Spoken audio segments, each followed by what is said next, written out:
తెలుగు అభిమానించే ప్రతి ఒక్క సోదరికి ఈరోజు జరిగిన నష్టం సామాన్యమైంది కాదు. ఎందుకంటే తెలుగు పత్రికా రంగంలో, తెలుగు ప్రసార మాధ్యమాల్లో ఒక విప్లవాత్మకమైన మార్పుకు బీజం వేసిన మహానుభావుడు గౌరవనీయులు శ్రీ చెరుకూరి రామోజీరావు గారు.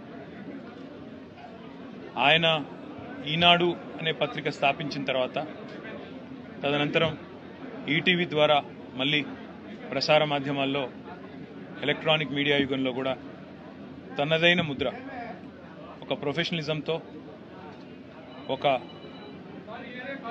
విలువలతో కూడిన జర్నలిజానికి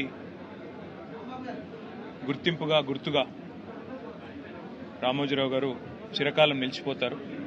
తెలుగు భాషని ఆయన అభిమానించిన విధానం, తెలుగు భాష అభివృద్ధి కోసం ఆయన తపన, అదేవిధంగా ఎల్లవేళలా రాష్ట్రం బాగుండాలి, దేశం బాగుండాలి అంటూ తనదైన శైలిలో ఎప్పుడు కలిసినా చిరునవ్వుతో భారతదేశం గురించి, అదేవిధంగా తెలుగువారు ఎక్కడున్న తెలుగువారి గురించి, తెలంగాణ గురించి, ఆంధ్రప్రదేశ్ గురించి మాతో ఎన్నో సందర్భాల్లో గొప్పగా చాలా విషయాలు, గతం గురించి, భవిష్యత్తు ఎలా ఉండాలనే దాని గురించి కూడా చాలా గొప్పగా చెప్పిన మహానుభావుడు రామోజీరావు గారు. ఎన్నో సందర్భాలలో ఇదే ఫిలిం సిటీలో వారిని కలుసుకునే అవకాశం లభించింది. చాలా సందర్భాలు గంటలు వారితో కూర్చున్నప్పుడు ఒక మొబైల్ ఎన్సైక్లోపీడియా లాగా మొదటి నుంచి భారతదేశ స్వాతంత్రానంతరం నుంచి ఈ రోజు వరకు చరిత్ర ఎన్నోసార్లు ఆయన నోటి వెంపడ విన్న ఒక అదృష్టం కూడా నాకు కలిగింది. వాళ్ళ ఆయన లేని లోటు నిజంగా కూడా తెలుగు పత్రికా రంగానికే కాదు, ప్రపంచవ్యాప్తంగా ఉన్న తెలుగు వారందరికీ కూడా ఇది తీరని లోటు. ఒక యూనివర్సల్ స్టూడియో స్థాయిలో ఇవాళ రామోజీ ఫిలిం సిటీని నిర్మించాలనే సంకల్పం ఏదైతే ఉందో, విజన్ ఏదైతే ఉందో, అది నిజంగా ఒక విజనరీకి మాత్రమే సాధ్యం. ఆ విజనరీ రామోజీరావు గారు.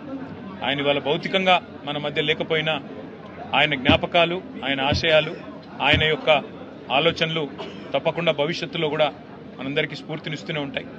వారి ఆత్మకు శాంతి చేకూరాలని, వారు తప్పకుండా ఏదైతే తెలుగు భాషాభివృద్ధి కోసం, తెలుగువారి అభివృద్ధి కోసం తపన పడ్డారో, తెలుగు జాతి తప్పకుండా ఉన్నంతకాలం ఆయనను తప్పకుండా గుర్తుపెట్టుకుంటారని చెప్పి కూడా తెలియజేస్తూ, వారి కుటుంబ సభ్యులకి, అదేవిధంగా వారి అభిమానులకి, వారి బంధుమిత్రులకి అందరికీ కూడా పేరు పేరున మా పార్టీ తరఫున ప్రగాఢమైన సానుభూతిని కూడా తెలియజేస్తూ వారి ఆత్మకు శాంతి చేకూరాలని మనస్ఫూర్తిగా ప్రార్థిస్తాం.